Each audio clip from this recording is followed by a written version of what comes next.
forge a society that is colorblind and merit-based.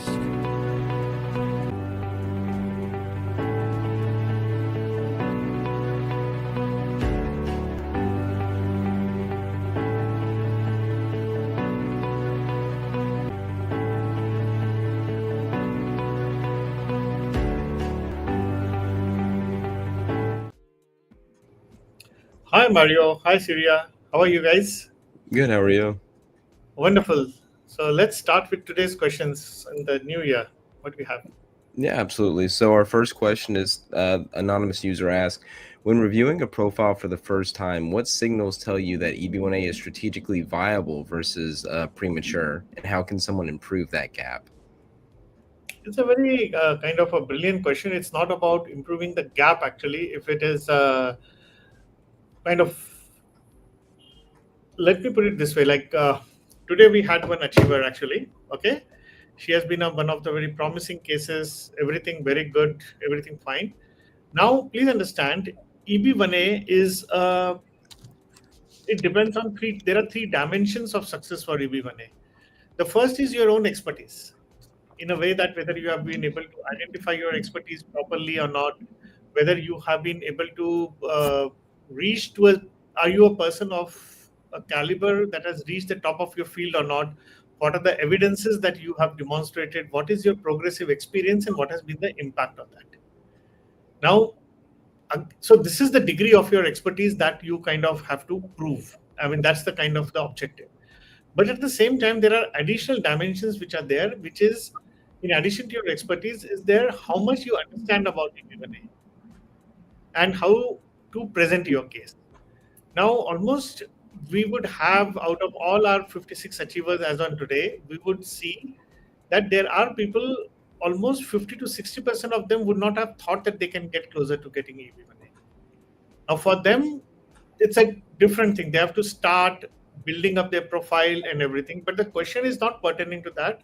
The question is when you look at a profile for the first time, what signals tells you that? And that signal is what is the impact of your work actually. It's not about how much you are earning. It's not about how much is your what is your qualification. We have seen the best people from Ivy Leagues or IIT IIMs, people from the best universities getting the best job may not be ready actually. The signal that somebody is ready and kind of this thing, maybe they would not need us in that sense. Okay, I mean then they would look for a lawyer to gather evidences and place it. But we have had people who were hungry for learning and who wanted to kind of do a lot of things much beyond what they feel they have achieved, and they wanted to strengthen their own cases.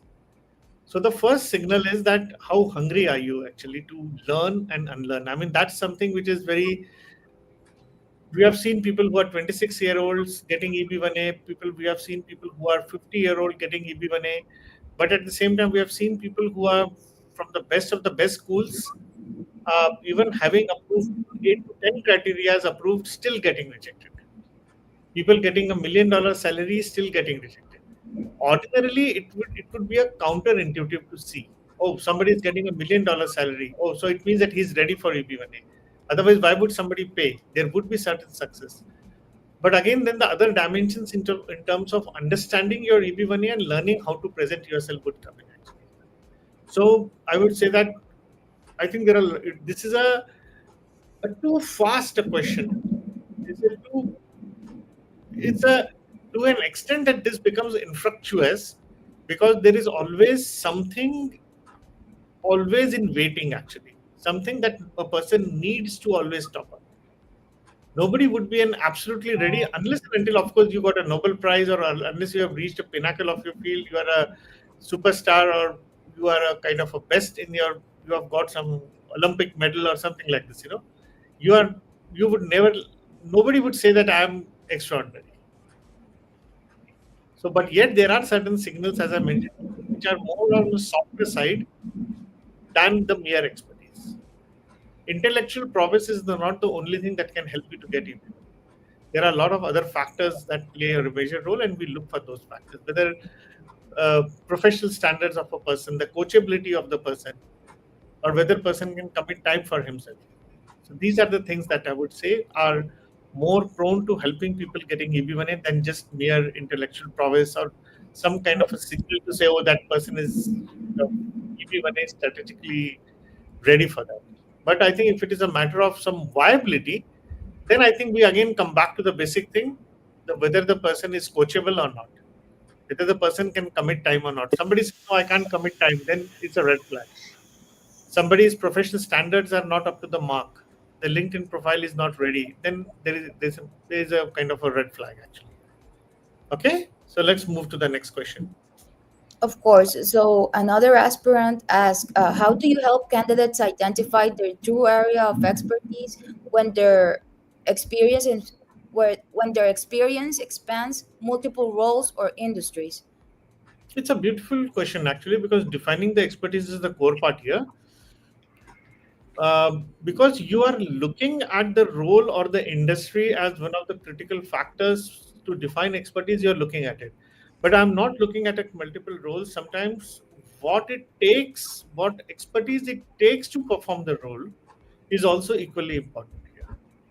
Now, I will give you two illustrations. One, I will give you my own example, and I will give you somebody from the program that should bring home a point actually. We had a gentleman who was a logistics software engineer in a kind of a logistics company, let's put it that way. And his job was to find out the best routes actually for the drivers. Okay. Now, when we want to find out the best route, there are a lot of skills required to make that happen.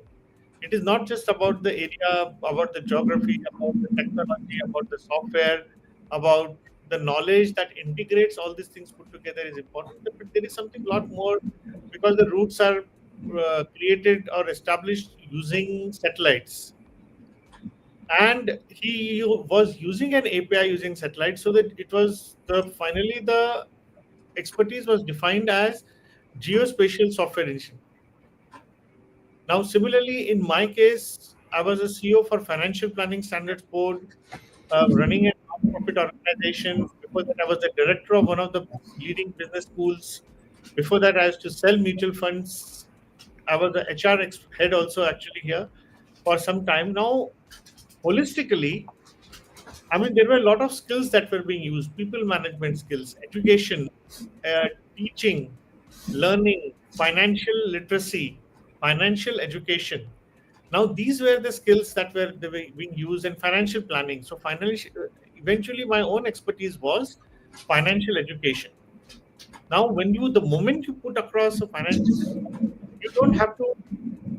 Many people were telling me, "Oh, your expertise could be investment expert, could be a financial planning expert," but that could have been a fatal for me actually. So the best expertise that was identified as financial educationist.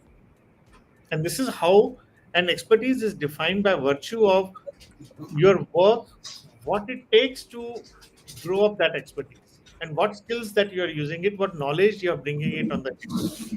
And second way, there is also another way in which you kind of reverse engineer based on the impact. It's much more complicated, but that's the way it is actually. Okay, so we have a proprietorship kind of by virtue of a patent actually, which is called the done process, which is define, organize, nurture, and execute. We follow the defining of your expertise. You have to do one has to do some exercises, and those exercises, when they're neatly calibrated, we create that. Okay, so let's move to the next question. Yeah, absolutely. So our next one, they ask, which EB1A criteria are most commonly misunderstood, and how do strong cases typically reframe them correctly? A very nice question, actually. I think the most misunderstood criteria today and always historically has been original contribution. People feel that something that you have done for the first time is original in a company, that too. And keeping that original contribution restricted it to the company is something which people feel is the most important. Now, the question here is, how do you reframe it properly by defining the originality? How that work is original? What makes it original? Second is that what is the parameter or metrics for that significance? And how do you define that field? where it is significance actually. And significance has major significance would have two impact: qualitative impact and quantitative impact, application as well as in terms of academic. If there is no academic sense to that, it would not make any purpose actually. So one has to look it from all the angles and all the perspectives here. If one does that, then it is good actually. So I think one of the most misunderstood criteria which I have always seen is original contribution. And another interesting thing about original contribution is that I'm yet to see a single case where original contribution has been approved, yet the case is rejected. It would never happen. So I would always suggest to go for that criteria if you can, and you must, and that would be best for you. Okay. So let's move to the next. The next question is, what type of evidence tends to look strong on paper but actually weaken a petition if not positioned correctly? I think this question also comes from a premises that that petition is dependent on the criteria. Okay. Petition is not dependent on the criteria; it is dependent on the impact. So any criteria for that matter, if you are not going to show the impact of that work that you have done, it would. So, for example, you got an award. For what you got the award, and what happened after you got the award? Number two, you are talking about a membership. What you did after the membership, what was the impact of that membership in your professional career or otherwise? That is important. Third, let's talk about your article. What happened after you published an article? What happened to that article? Oh, you got citations. Wonderful. Who cited it? That would be number three. Like this, you have to get into layers of that actually. Evidence that look strong, because I think the criteria gets misunderstood. You represent it or you misrepresent it. Something again, I will come back to the original contribution.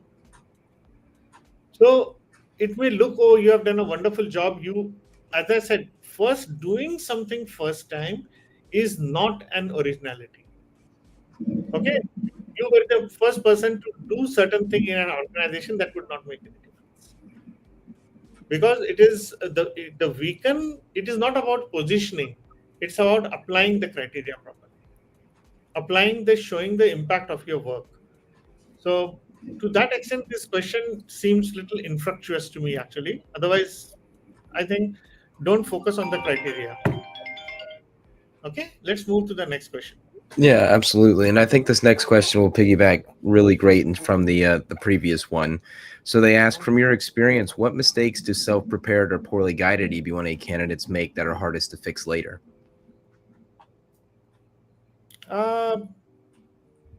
It's not about self-prepared. Is anybody can make that actually here.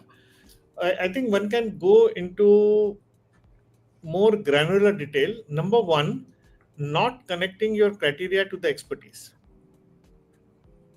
You just kind of, so the petition is disjointed. Okay, remember, you don't get EB1A because you fulfill the criteria. As I have been saying this, you get EB1A because of three things. Number one, you are an expert, your expertise is benefit to the US, and third is you will continue in your field of expertise. Now you have to use these 10 criteria to prove those three things. Now, how do you do it? Because your every initiative that you are talking about would kind of establish that. If you are able to do that correctly, then it will make sense. So are you able to articulate that? So I think, otherwise I think it looks very, very premature, I would say that. Oh, your expertise is going in a different direction. I did a judging. What do you mean by you did a judging? Oh, I kind of help people conduct interviews in my organization. I'm getting an X amount of salary. I did this for my company, so the company, I got the best award. And then you place that into an award. But does it show that you are an expert of an international caliber actually? Not understanding these dynamics and the need for EB1A, that why should US want you? And remember, there are 2 million people waiting for the green cards right now. Out of that, for all practical purposes, applying for EB1A is like talking to President Trump and saying that, look, give me the green card uh, because this is what I can do for the US. I'm an expert in so and so, and this is what I intend to do. It's not about saying that I fit into the criteria. So I think this is the mistake that people do actually, and this is how this poorly guided any EB1A candidates, because there is so much of information that is there right now that is very overwhelming and confusing. Okay, so let's take the last question for the day today. Of course. So the last question is for candidates without publication or citations, what alternative pathways do you see working most consistently? Okay, I'm not even talking of citations. Citations are not required always, actually. So tomorrow you have the best of the best peoples. I mean, let's hypothetically take uh, if Bill Gates were to apply for EB1A green card, if Steve Jobs were to apply. I mean, of course, they won't need it, but let's say hypothetically. And would they have any scientific papers or citations? No, not necessarily. Then how do you prove it? What is the impact of your work? First of all, people tend to try to do things in a very ad hoc manner, which they at the first place are not required to do. We have seen a lot of people when they think of applying for EB1A green card, they get much closer to application of their green card or applying for they realize that they are much closer to it actually. And that's the best way, is that first you have to define your expertise, then try to see what criteria would resonate with you based on the impact of your work that you have done. And then see the gaps which are there. Otherwise, what are the alternative pathways? Okay, if you're talking about original contribution, was it a white paper? Okay, but there are something like a white paper. Okay, you have done some publication, but what problem did you solve? Was that problem unique? If you can, okay, we had one particular person who got EB1A. His publication was cited in by a top renowned professor in Nature magazine actually. Now, if the work has been cited in Nature, I mean, it is as good as getting a n number of citations. One citation is good enough actually then in that case. So that's how I would like to say that. Okay, so wish you all the best, and guys, if you have any more questions, please write to us. If you are looking to join the Next League program, please contact Syria or Mario. We'll be more than happy to help you. Okay, wish you all the best and have a wonderful weekend. Bye-bye. Thank you for joining us today. If you have any further questions or need personalized guidance, please reach out to us. We are here to help you every step of the way in your journey towards achieving your American dream. Let's connect and make it happen together.